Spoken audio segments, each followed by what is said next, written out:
Bienvenue, hello, and welcome. Today we are looking at another book by Virginia Woolf. This time we are looking at the book, The Waves. Now, before we get started with our book for this week, remember, if you wish to support us here, then you need to come to our shop because we have no Patreon, we have no sponsor, we have no advertising. We have a shop. And in our shop, we have books like this one, which is set in Katoomba during the First World War. This is now available in paperback. The hardback copies are all gone, but you can get it in paperback now. There is this one, which is verse, poetry, verse. There is this one, which is set in rural Australia and tells the story of a community and farming family. So if that sounds interesting to you. There is, the big one. This one, which is science fiction comedy. It is the first of a trilogy of comedies that are coming out across the next 12 months or so.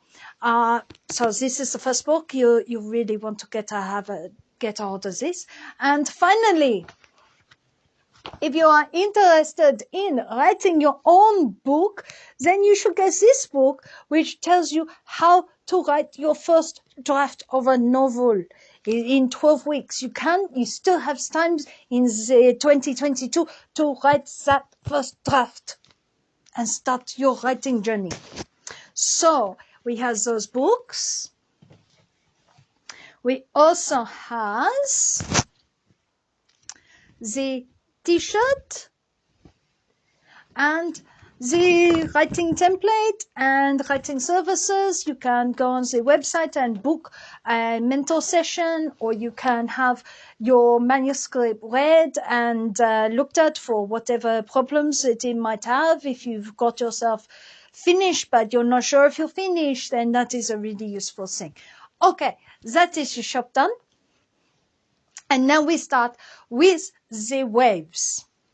This is The Waves. This is the book, actually, that Virginia Woolf wrote before last one, Flash. So she wrote The Waves, and then she wrote Flash. It's sort of a very heavy book, and a very frivolous book. I don't not think Flash is frivolous, but it is not a very heavy book. This book is très experimental. I think that this would be the most experimental that Virginia Woolf ever was. In this book, there are six narrators. There are 6 narrators in this book. There are 3 girls, 3 boys. There is Rhonda, Ginny, Sarah, Louis, Neville, and Bernard. Oui, that is them. And these 6 friends go through their life, each one narrating from their own subjectivity. And there is a 7th friend. The 7th friend is named Percival. And Percival is never given a narrative voice. He is only seen through the reflection of the friends. He is never given any voice of his own, and in that way, he is almost a talismanic, symbolic character. I do not think it is any coincidence that he's called Percival. Percival, the innocent knight who can get the Grail. Percival, Parsifal, if you are more of a Wagnerian, the Parsifal. He is and he dies in these six people are all sort of circulating around Percival and then circulating around Percival's absence, because as a young man he dies thrown from a horse, which seems a very chivalric death, not a modern death, not the death of a modern person. To be thrown from a horse, that is what at night happens, in which it makes sense that he has this knight name. Percival is a very odd name. Who calls a child Parsifal? Anyway, but the English are weird. The English are weird. So the six different narrators are all they are all somewhat superficial, and the writing is thus somewhat superficial because they touch on the surfaces of things. If you are a person who loves description, you will love this book. You will love this book. I, on the other hand, am not a huge lover of description because I do not have a very high resolution visual mind. I do not. I think that we have talked about this before. One of our other. One of my colleagues has talked about the fact that we do not have a very high visual mind, which is why we are not a visual artist. We work with words, and I find that I get bored, very bored, reading large amount of description because I get a bit yeah. I got it already. Simply because my visual mind is not so high resolution. That having been said, if you are somebody who loves visual description, then you will probably love this book a lot more than I did. I think that the surface quality though and the use of description is very deliberate. So although I did not necessarily find it the most enjoyable aspect of the book, it is very, very deliberate. I think that the imagery of the waves is very apt. Because think about these mines are flickering on the surface. Waves are about surface. You have to be outside the sea, on a boat, on the shore, to see the waves, to appreciate the waves.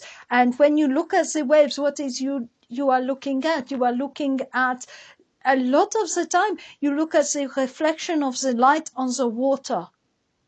There is the depth of the waves. The depth is not apparent until they break, until they cease to be a wave. And I think that there is a level of unknowingness in the characters in themselves. Virginia Woolf did not seem to be terribly interested in portraying any great psychological depths. Then it would be called the depths instead of the waves, which are very surfacey. And the use of description evoke an idea of the ever-shifting, moving, and impossible to capture light on the surface of the water. And the waves are in constant motion. A wave is in itself a constant motion. It is not a thing that sits still. It is transient, and it is there and then it is not there. And that is a quality to the lives of everybody. Everybody is transient and not necessarily knowable to others. These are characters who are describing themselves to themselves. So these are characters who do not have a great deal of depth of knowledge, which can feel a little bit like, just a little bit shallow. It is also how we how we interact with other people. We do not see the depths of the other people that we react to in our lives. We only see the flickery, shallowy light on the waves as they pass through our lives. So there is quite a lot that you can look at in this book. It is again, Virginia Woolf not write big books. It is not a thick book. I think it is about 200 odd pages, and so it is not a very thick book. But I would not, when approaching Virginia Woolf, I would not expect to be able to read it very, very fast. It is not the kind of book that you can read through very fast. Virginia Woolf, and this book in particular, require pause, it requires contemplation, it requires you to slow down.